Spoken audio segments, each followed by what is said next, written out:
Decifrando o passado. Existe um poderoso grupo na Igreja Católica.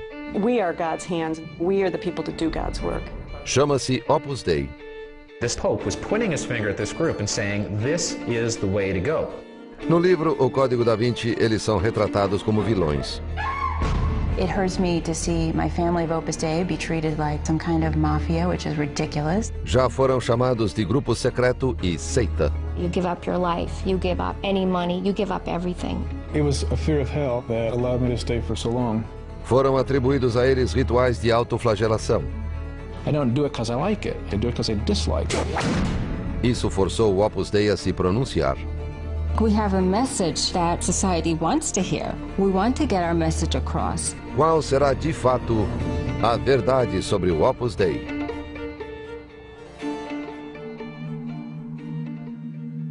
Tudo começou em 1928, com uma inspiração divina por parte de um devoto padre espanhol. He felt God was calling him to create this new body composed of men at first, later, through another vision, men and women, priests and laity, and that the point would be not to do things in a church, but to get out into the street.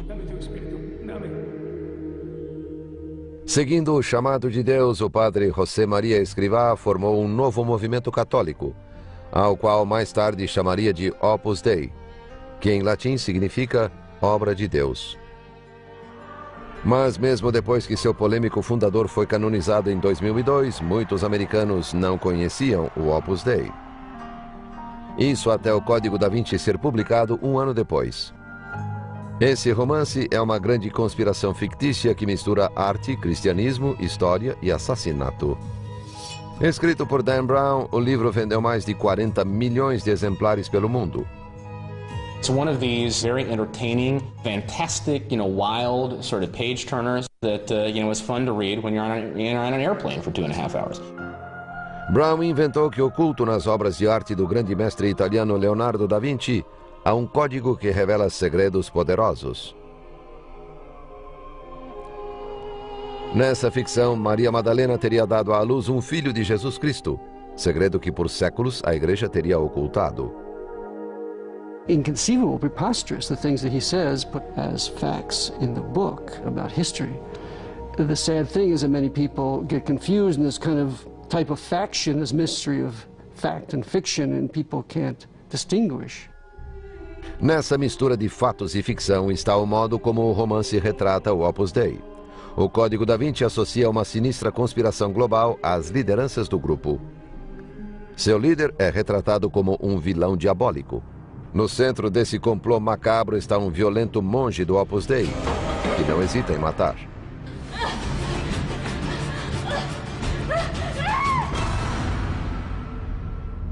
Imagine any other religious organization being named in a book like that and said that they do those kinds of things. People would be outraged, and yet, because Opus Dei, I think, is this conservative Catholic group, somehow that's just sort of been ignored. As a Catholic, it hurts me to see Jesus kind of dragged through the mud in a certain kind of way, as he is in the book. It hurts me to see my family of Opus Dei be treated like it's some kind of mafia, which is ridiculous. O Código da Vinci também, de modo dramático, retrata o ritual da mortificação corporal. Hollywood aumentou a notoriedade do Opus Dei com a sua versão cinematográfica do Código da Vinci. Estrelada por Tom Hanks e dirigida por Ron Howard. Para milhões, a única imagem do Opus Dei é aquela criada pelo Código da Vinci, em parte com base em fatos, em parte pura ficção. Mas haverá uma imagem pública que ainda não foi vista? Roma, Itália. No centro desta metrópole mágica está o Vaticano, sede da Igreja Católica Romana. Além das muralhas do Vaticano, há mais de 1 bilhão de católicos no planeta. Mais da metade dos cristãos no mundo são católicos. Dentro dessa imensa igreja existem ordens religiosas como os jesuítas, os dominicanos e organizações leigas como os Cavaleiros de Colombo e o Opus Dei. Opus Dei is a way to have a relationship with God in your everyday life, not just on Sunday, but but every day, through every moment and every circumstance. A mensagem espiritual do Opus Dei é que podemos encontrar Deus no trabalho ou no dia a dia. Que leigos em suas profissões seculares podem aspirar à santidade, a uma vida santa, e assim transformando o mundo à sua volta. If you are a faithful, believing, conservative Catholic, sometimes you don't even feel at home in your own parish. You may not feel at home with your own friends. What Opus Dei gives you is an environment in which you feel at home. O Opus Dei tem 87 mil membros em 61 países. É composto em sua maioria de leigos, médicos, bombeiros, fazendeiros, vendedores, alguns casados, outros celibatários. 2% são clérigos, incluindo padres, bispos e 2 cardeais. Mas nada de freiras nem monges. I think the most important thing that Opus Dei has done for me is to help me understand the right balance that my life should have. The right balance between work, family, being a husband, golfing, and my faith in God.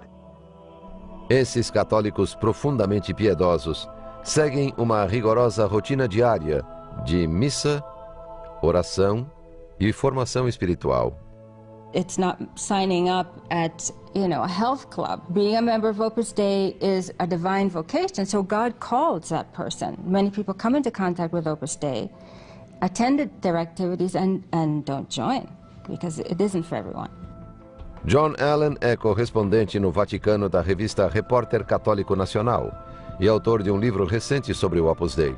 There are all kinds of Catholic liberals around the world who have never met an Opus Dei member, never been to an Opus Dei center, never read a book by Escrivá, who nevertheless are profoundly convinced that Opus Dei is something evil. Alguns chegaram a acusar o Opus Dei de ser uma seita secreta e clandestina que alicia seus membros, possui fortunas fabulosas e que controla o Vaticano. What I am doing is pointing out something that I believe is like a cancer. They ruin people's lives and tear families apart. That is not a Christian thing to do. On the one hand, you have thousands of very holy and healthy Catholics living devoted lives of service in the modern world, which is terrific. On the other hand, there are some problems with Opus Dei that really need to be looked at. Como esse pequeno grupo e seu polêmico fundador se tornaram o maior foco de controvérsia na Igreja Católica.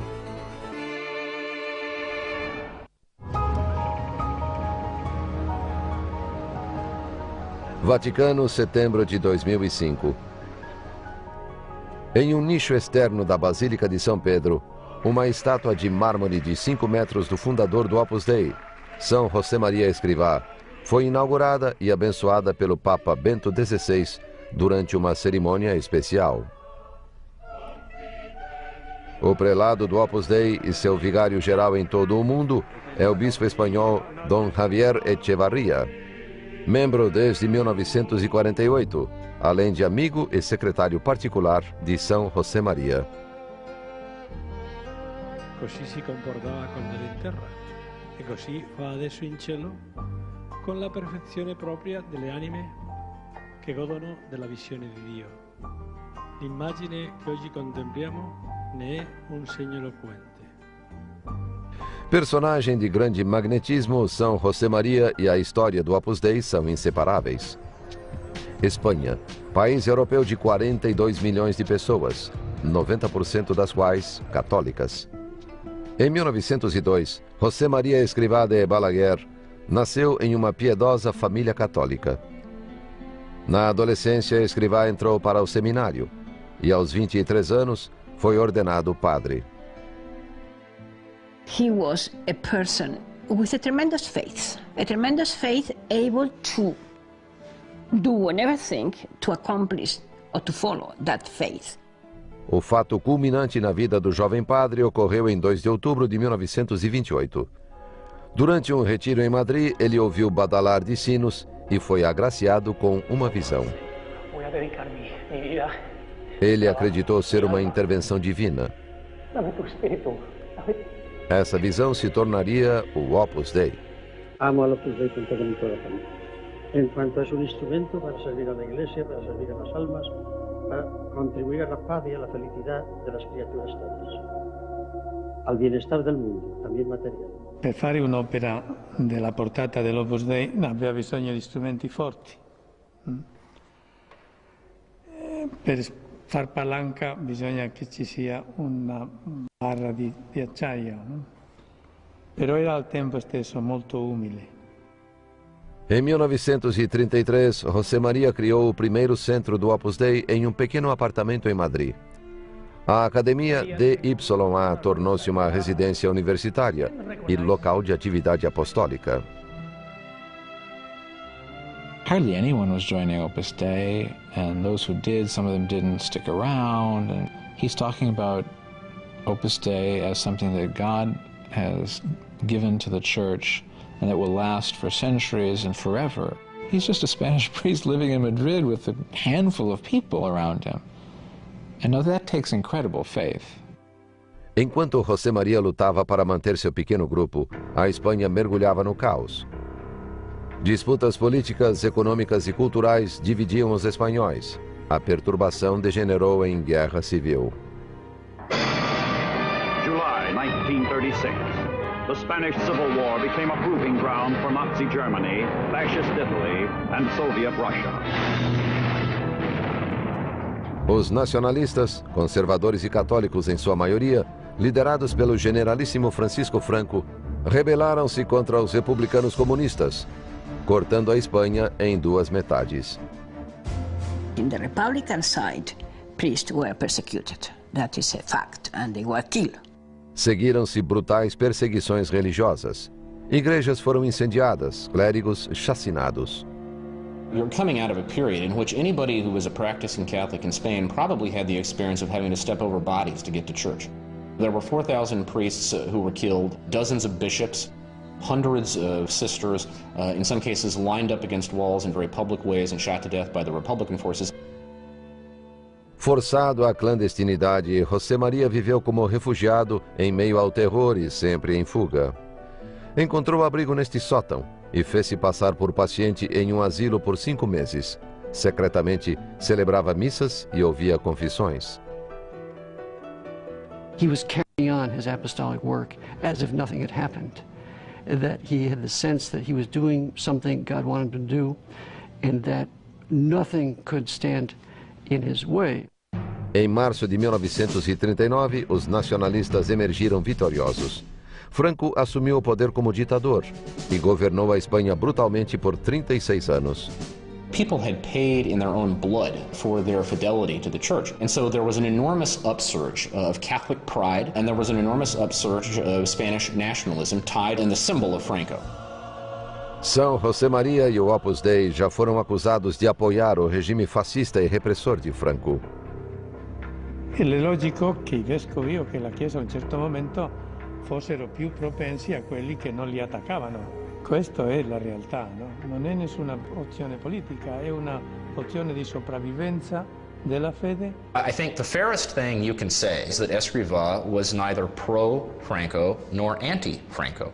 It's a fair matter for debate that he should have been more anti-Franco, particularly as the injustices of the regime became clear. He was trying to follow his vision, and his vision was that as an organization, Opus Dei was simply going to stay out of the political fray. No dia em que a guerra acabou, José Maria contemplou as ruínas da Academia DYA. Mas 3 anos de conflito sangrento não destruíram sua visão para o Opus Dei. Mais tarde, em 1939, ele publicou Caminho, um livro com 999 sentenças ou pontos de reflexão. Se não te levantas a uma hora fixa, nunca cumprirás o teu plano de vida. Obediência, caminho seguro. Obedecer cegamente ao superior, caminho de santidade. He was writing things to encourage at specific moments this soul or that soul, and he was coming up with ideas that would help those people. Caminho revela o projeto espiritual de São José Maria e do Opus Dei, apresentando tópicos como caráter, oração e tática, sem esquecer a privacidade do grupo. Não exibas facilmente a intimidade do teu apostolado. Não vês que o mundo está cheio de incompreensões egoístas? It is a foundational document for them. There isn't anything else. He did write a lot of other books later on in life, but this is the one that I would have thought that they carried in their pocket. It's the Opus Dei's equivalent of Chairman Mao's Little Red Book. Em 1941, o Opus Dei tinha 50 membros. Na comunidade católica de Madrid, murmurou-se sobre um grupo sectário e clandestino de católicos. There's been misunderstanding about what Opus Dei is about. This looks like they're being secret, but they're not really secret. They are just normal Christians, and people are unfamiliar with this way of doing holiness. Essa busca pela santidade começou a chamar a atenção. O Opus Dei estava crescendo. A Sociedade de Jesus, ou Ordem dos Jesuítas, que tinha uma enorme presença no fervoroso catolicismo espanhol, julgou o crescimento do Opus Dei suspeito e se opôs a ele. The root charge was that Opus Dei was a secret Catholic sect that was attempting to destroy the Jesuits, was attempting to divide the parishes, and somehow take control of the Spanish Church. The great historical irony here, of course, is that many of the same charges were made against the Jesuits back in the 16th century when they were founded, and they were the new kid on the block. Inabalável, o padre José María buscou reconhecimento além da Espanha. Escrivá knew that if he was going to expand anywhere, he had really to become a papally approved institution. In order to do this, he needed to go to Rome. So he sent his right-hand man, Álvaro del Portillo, to work towards a recognition. But let's not kid ourselves. I mean, in part, it was also to be present at court, to learn the rhythms and the psychology of Vatican politics, to be able to make points. Opus Dei's leadership has always been very adroit at knowing how to move the levers of power. Com a bênção do Papa Pio XII, o Opus Dei recebeu permissão para se expandir pelo mundo afora. A mensagem do Opus Dei criou raízes. Dos anos 50 aos anos 70, ela conquistou 60 mil membros em 32 países, inclusive os Estados Unidos. Faculdades foram fundadas por membros do Opus Dei. Lançaram-se atividades apostólicas e programas de caridade. Liderando essa campanha de espantoso crescimento estava São José Maria, carismático, encantador, apaixonado. I don't think that you can explain the dramatic worldwide diffusion of Opus Dei in a very short arc of time without there having been something about this man that attracted people. When you get a highly charismatic person who founds a new movement, there tends to be reverence for that person. In the case of Escrivá, it seems as if he encouraged it. He certainly didn't discourage it. Em 26 de junho de 1975, após uma reunião matinal com membros femininos, José Maria voltou para a Vila Tevere, sede global do Opus Dei em Roma, desmaiou neste quarto e morreu de infarto. Tinha 73 anos. En primer término, tengo que agradecer a Dios nuestro Señor estos 50 años de labor. Como un borriquito estoy delante de Dios, tirando del carro. Ese ha sido el oficio al que yo me he dedicado. O padre Álvaro del Portillo, ex-engenheiro ferroviário, sucedeu José Maria como prelado do Opus Dei. È apparso alla luce quando è morto il fondatore. Tutti abbiamo capito che lui era il degno successore, non c'era altro. Hoje, no subsolo da capela de Nossa Senhora da Paz, em Vila Tevere, jazem os restos mortais de São José Maria Escrivá. It was just incredible that he could be fiery, he could be funny, he was warm, a man who was really a volcano of love of God. He would mention the weight that he felt on his shoulders being the founder of Opus Dei. He knew that he has to accomplish God's will. I've always thought he was a saint, very, very holy. No entanto, os detratores de São José Maria retratam-no de modo mais crítico, lado negro. He was very volatile. Had a mean temper. He could be nasty to people, especially to subordinates. His reprimands were very serious and were strong, and he has a forceful character. He's always struck me, he came across to me as a vain man, very concerned about his self-image, very concerned really about the people should know that he was a holy man. Hijos míos, mis palabras son palabras sobrenaturales, son palabras de amor para todos. Yo no he querido en mi vida mal a nadie. Quiero bien a todos, y ahora sí. If you think of him as a loving father, then you tend to forgive them and just sort of, chalk it up to him being a character. If you think of him as somebody who's running a secretive, controlling organization, then you would see it as another kind of, deep-seated personality flaw. O grande legado de São José Maria são os 87 mil membros do Opus Dei, mas as práticas de alguns deles despertaram ceticismo e suspeita.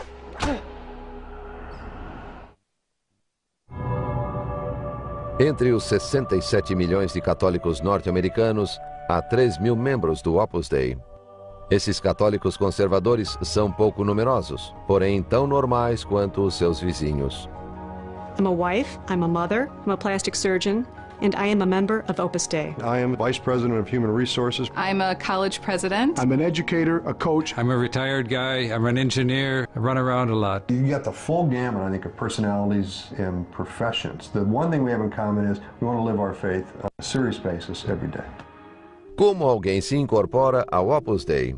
Most members of Opus Dei, their first encounter is not through sensationalist TV programs or newspaper articles. It's through reading the works of Escrivá, introduced to them by other believing Catholics. O Opus Dei também convida estudantes católicos a participar de retiros e reuniões de caráter espiritual. Evangelization is a mission of the church. It's not something that Opus Dei invented. Every Christian is called to evangelize. We're called to spread the message of Christ. People have charged over the years that they are deceptive about it, that they will sometimes bring people into their orbit before really telling them that this is Opus Dei, that they will pressure them to make profound life commitments before they really understand what it's about. We were always being encouraged to get more members, make friends, bring them into formation somehow, bring them around the center, try to find out where they are in their spiritual life. Do they have the qualities to become a member of Opus Dei? O Opus Dei nega exercer qualquer pressão indevida. Os candidatos em potencial passam por um longo período de estudo espiritual antes de serem aceitos. From the very first formation that I went to, I wanted to join Opus Dei immediately, and they wouldn't let me. They said, not yet, slow down, take your time, you need to learn more about us. When someone joins Opus Dei, they have a 6.5-year period in which they say, yes, I want to go ahead for another year, I do not want to go ahead for another year. So they are free to remain in the work and they're free to leave. Há uma variedade de categorias de membros. Os supernumerários, 70% do total, são compostos por casais como Doug e Shirley Hinderer e sua família de 9 filhos. I look at Catholicism as a framework for our life, and I think I look at Opus Dei almost as the color in it. It really helped us to look at who we were in more than just a couple and more than just a parent. I mean, it gave us a really well-rounded look at our lives as human beings, as Catholics, as parents. They have a program of life, a spiritual program that they follow every day as Opus Dei members. They come together once a week for a kind of spiritual meditation and talk. The point is to receive the spiritual formation inside Opus Dei and then take that formation out into one's daily life. A segunda maior categoria, cerca de 30%, é a dos numerários. Homens e mulheres celibatários que moram nos centros do Opus Dei e cujo compromisso de celibato constitui uma opção rara no mundo moderno. These people have chosen to live a fairly controlled and disciplined life of spiritual sacrifice. If you've chosen to live that life, you've got to take it on its own terms. And by definition, that's going to be something that's hard for the outside world to understand. A numerary member of Opus Dei usually has a profession which he exercises. I am a singer. I also conduct a choir. And then I'm involved in apostolic activities and also give spiritual guidance to some members of Opus Dei. Muito dessa instrução espiritual ocorre nos 60 centros do Opus Dei em 19 cidades dos Estados Unidos. Em Nova York está o Murray Hill Place, sede norte-americana do Opus Dei. Um edifício de 69 milhões de dólares, construído com estoque farmacêutico doado. Homens e mulheres são completamente segregados. Há entradas e residências separadas. We find that works. We interface with men and women all the time. It's simply that our activities are done separately and we live in a separate environment. We are a family to each other. It's like having 10 sisters that you actually get along with and don't steal their clothes. We share all of the great ideals in common. A categoria das numerárias auxiliares é composta de 5%, e suas tarefas principais incluem cozinhar, limpar e administrar os centros do Opus Dei. They are homemakers, and they would see themselves playing the same role to the Opus Dei community as a regular mom does to her own family. And so for them, they see it as something that is extraordinarily fulfilling, not at all demeaning, and something that gives them great satisfaction. Blessed art thou among women, and blessed is É a sua rigorosa rotina diária que distingue o Opus Dei de outras organizações católicas leigas.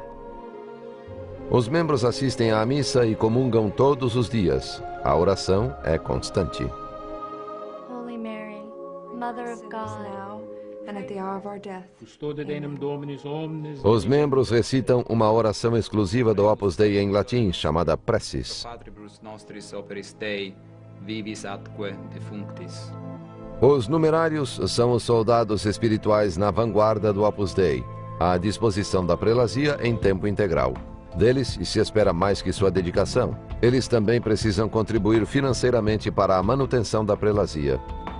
All the numeraries of Opus Dei, we receive a salary and we pay from our salary. Obviously, we pay for our personal needs, whatever our expenses may be. And as a rule, we give everything else to supporting Opus Dei and the apostolates. In their defense, that's what the apostles did. The apostles lived sort of communally. The early Christian church did that. They cared for one another. So, in a sense, you could say they're living more Christian than other Catholics are. Talvez o aspecto mais polêmico da vida no Opus Dei seja a prática da mortificação corporal. Atos de autonegação ou dor voluntária como penitência. Uma espécie de sacrifício corporal. Amen. I think the first thing to understand about corporal mortification is that it is a spiritual discipline with a rich and long history in the Catholic Church, and that it is practiced by plenty of people outside Opus Dei. Mother Teresa used a small whip. Padre Pio used the hair shirt and the whip and the cilice. And it has always been understood by a certain kind of Catholic spirituality as a way to participate in the suffering of Christ on the cross. Secondly, as a reminder of the pain and suffering of the world, and a kind of taming of the flesh. No Código da Vinci, o monge vilão Silas pratica uma forma dolorosa e sangrenta de mortificação. Mas todos concordam que essa descrição dada pelo romance é exagerada. I think if they're getting their idea of what it is from the Da Vinci Code, I don't blame them for being repulsed. I'm repulsed by that. A adoção da mortificação pelo Opus Dei remonta diretamente ao seu fundador. Se não te mortificas, nunca serás alma de oração. Bendita seja a dor, amada seja a dor, santificada seja a dor, glorificada seja a dor.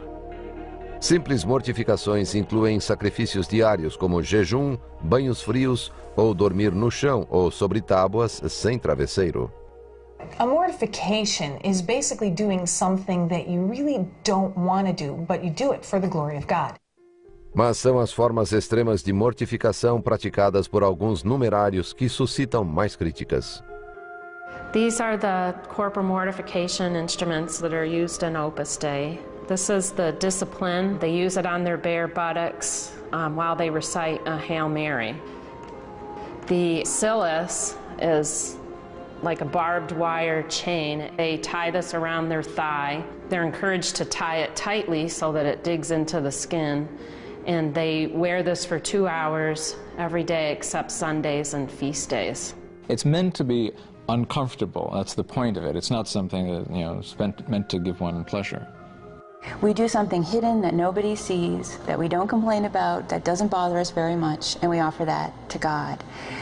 Now, why that should bother someone so much, I really don't know. This is the nature of the spiritual quest. It tends to lead people to do things that from a secular, modern point of view are difficult to understand and in some cases are a little repulsive. Há uma questão ainda pior.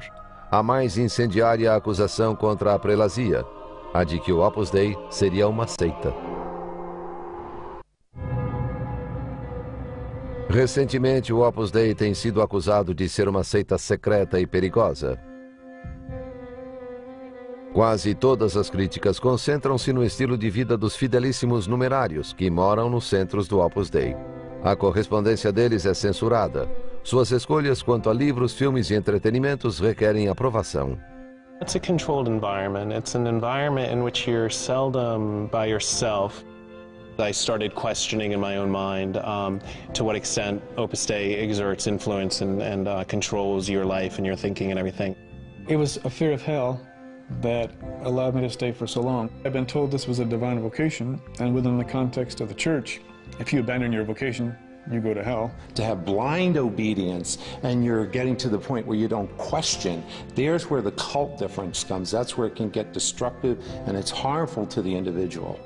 How sad for a 17-year-old girl to give up her whole life, her whole family. For God, yeah, but for what? Colleen O'Neill era adolescente quando entrou em 1985. Numerária auxiliar, cozinhou e lavou em vários centros do Opus Dei, nos Estados Unidos. When I joined Opus Dei, I was told you can't call your family and you can't visit them. And we don't make long-distance phone calls and we don't go visit them. So I was like, okay.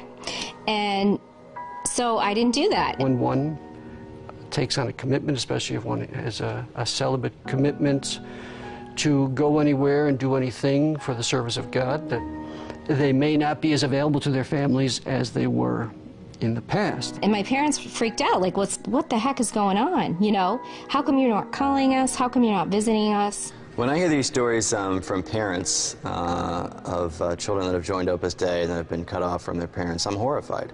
I mean, that is not what the Catholic Church is about. O Opus Dei nega que seus membros sejam afastados de suas famílias.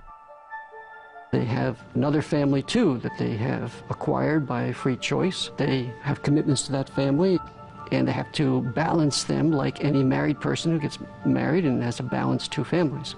Apesar das dúvidas sobre seu compromisso vitalício com o Opus Dei, O'Neill seguiu fielmente sua vocação.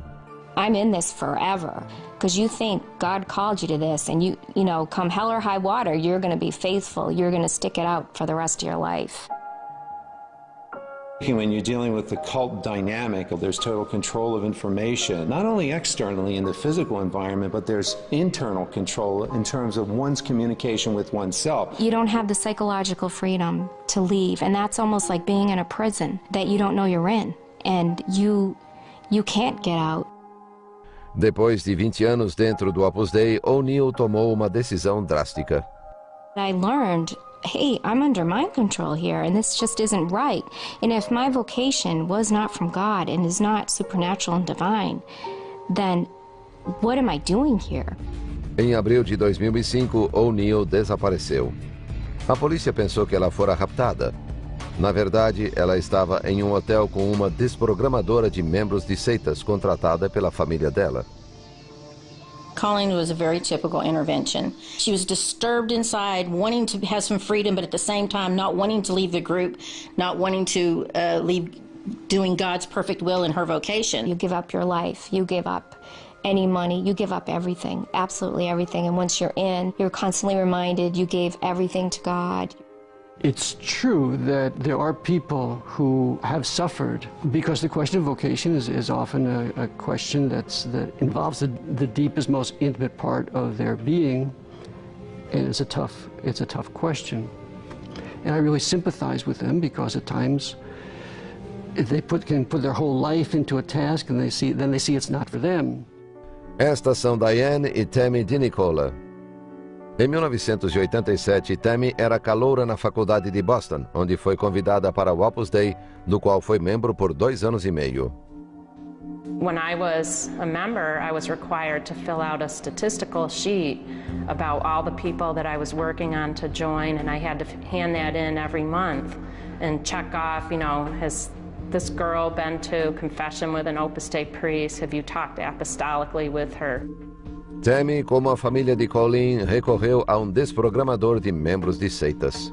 The tragedy about Opus Dei is that they transform people into almost like their own robots in some ways, where you become so disassociated from your true feelings and who you truly are, that you can shut out the people that nurtured you, that raised you, that love you. Sua mãe, Diane, começou a entrar em contato com outras famílias católicas. I'm just a mom who wanted to spare other families what my family went through. It was life-altering. I wouldn't wish that on my worst enemy. Em 1991, ela criou uma organização dedicada a combater o Opus Dei. Sua atividade foi recentemente amplificada pelas vantagens da internet, atingindo milhares de pessoas. We don't have millions of dollars. We're just a grassroots organization. And all the people who have been hurt by Opus Dei, the people that we thought we were a family of one back in the 1980s. The web is a tool for the truth. Finally, we have this thing that connects us. She is trying to get people to look at some of the problems with the organization, and I think in many cases she has a point. A large proportion of the members of Opus Dei don't have that experience, and that's why they hear these things, they say, well, that doesn't make any sense to me. O Opus Dei rejeita as acusações de que age como seita, mas reconhece que ao longo dos anos houve almas magoadas. There certainly must have been instances in the past when someone did not perform in the best way possible. But I do think that on a whole, people are trying to do their best. I would like to express sorrow for any hurt that we may have offered to anyone and sympathy for what they suffer. But at the same time, one has to understand it's a complex situation, and it's not something that I think the blame is easily fixed on one thing or another. Mas essas situações complexas existem, segundo observadores, devido a uma tendência histórica do Opus Dei de conduzir muitos assuntos em segredo. Há muita gente santa que não entende o teu caminho. Não te empenhes em fazer que o compreendam. Perderás o tempo e darás lugar a indiscrições. Escrivá was so, I would say, almost paranoid about protecting the identity of Opus Dei. He was very, very leery about any kind of collaboration with any other groups in the church on the fear that Opus Dei would be assimilated to one of these other groups. As finanças do Opus Dei também são um assunto privado. Há muita preocupação com o tamanho de sua riqueza e o quanto ela influencia a Igreja Católica. Usually what conspiracy theorists will say is that Opus Dei had come in, for example, with bags of cash to bail out the Vatican Bank because of its crisis in the late 70s. Em seu livro esclarecedor sobre o Opus Dei, John Allen e um analista financeiro examinaram as contas da prelazia através de milhares de documentos, alguns públicos, alguns cedidos pelo Opus Dei. The practical reality is that Opus Dei simply does not have the bags of cash that a lot of people imagine it does. If you look at the financial profile of Opus Dei, their total assets is about $340 million. Their total worldwide assets, the best estimate, is about $2.8 billion. Now, you compare that to a group like the Knights of Columbus, which is almost entirely an American organization, has a financial base that is some 3 times larger than Opus Dei. And yet nobody thinks that the Knights of Columbus are scheming to manipulate the election of the Pope or to control the inner workings of the Vatican. Apesar da polêmica e da oposição, o Opus Dei foi abraçado pela Igreja Católica quando um Papa formidável concedeu-lhe um selo especial de aprovação. Em 1978, o catolicismo ganhou um grande pontífice e estrela da mídia com a eleição do Papa João Paulo II. Esse líder dinâmico se tornaria uma força geopolítica. This is a pope whose driving cause in Poland was the Solidarity movement, seeing labor as a way of not only toppling the Soviet system, but of redeeming the human person. So he had this fascination with the spiritual meaning, the spiritual significance of work. I think the same fire in him that led him to embrace solidarity in Poland led him to embrace Opus Dei in the Catholic Church. A admiração de João Paulo II pela missão do Opus Dei traria um endosso papal sem precedentes. Em 1982, ele estabeleceu o Opus Dei como a única prelazia pessoal da Igreja, distinção legal pela qual São José Maria trabalhara por décadas. So what a personal prelature does is, the members of Opus Dei, their spiritual care, their unique program of prayer, they are under the jurisdiction of the prelate, in effect, the bishop of Opus Dei, rather than the bishop of the local diocese. O Opus Dei teve seu próprio selo de aprovação obtido em 54 anos, uma rapidez incrível para os padrões da Igreja. Para alguns observadores, esse status acarreta regalias especiais. As the only personal prelature, it elevates Opus Dei over all the other lay organizations and lay institutes in the church. And I think one of the big questions is, why is that needed? Então, em 2002, em uma cerimônia na Praça de São Pedro, assistida por 300 mil pessoas, o humilde padre espanhol do interior tornou-se São José Maria Escrivá. It was very important to Opus. Opus, in a number of ways, is a very fragile organization. It exists really on the edges of Catholicism in this sense, that there's no other organization like it. It's not got a structure that many Catholics recognize. And secondly, it had this spirituality which had been subject to so much criticism. A despeito da posição elevada de São José Maria na Igreja, o seu processo de canonização atraiu críticas de alguns. Escrivá pretty much leapfrogged over a lot of other candidates, and you have to wonder how much of it was as a result of the influence of Opus Dei in the Vatican. He was given a priority, probably with the blessings of the Pope, who was a great benefactor to Opus Dei, liked Opus Dei. And again, there's nothing unusual about that. There's always priorities. A canonização de um santo é um processo complicado e caro. Envolve tribunais, investigações da vida do candidato, seus escritos, milagres realizados e testemunhos de contemporâneos. Segundo alguns, certas normas canônicas foram ignoradas. I think it violated the canons of objectivity, fairness, and perhaps violated the integrity of the process itself.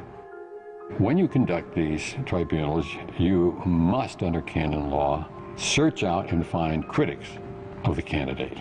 Well, 11 critics wanted to appear.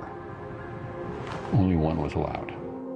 Uma voz cujo testemunho foi silenciado é Maria del Carmen Tapia, ex-numerária do Opus Dei, que trabalhava em contato diário com São José Maria. One of the main things of him that I have said many times, that he was ready to tantrums, and it's true. He was able to have a tremendous reprimand, so to every reaction. He was very impetuous, he was very impulsive. Historicamente, porém, ser um santo não significa ser perfeito. Tem a ver com a transformação espiritual. Saints sin like other people do. They live the same lives as we do, or live in the same world, but their insight into what life is all about is different. Some of the most popular saints historically have been people whose lives you wouldn't dream of imitating. It's not as possible to imitate them, and yet there's more devotion to them. Escrivá is not an untypical character, frankly. Escrivá diceva, era santo non è il cristiano che non ha difetti, è il cristiano che lotta contro i difetti fino all'ultimo momento della sua vita. Alguém escreveu que toda instituição é a sombra prolongada de um homem. Para o Opus Dei, a odisseia épica de São José Maria Escrivá, desde uma visão até um grupo mundial, deixou um projeto formidável. I think that when the history of Opus Dei comes to be written, it's going to be one of the exciting stories in the history of expansion of an institution in the Catholic Church. Opus Dei wants to grow. We think we have a message that society wants to hear. We want to get our message across. No wonder that Opus Dei ends up being in the Da Vinci Code. And no wonder it becomes a metaphor for secret and threatening societies. They've created that themselves. They can change it. It's the same today that was 50 years ago. For God's sake, if they have to survive, they have to change.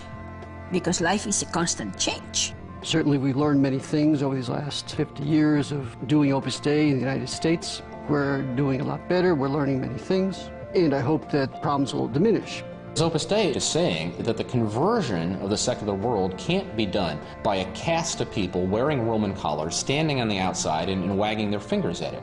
It's got to be done by lay people who live and move inside that secular world. That is the perennial challenge facing the Church. The jury is still out on whether or not it's actually going to work.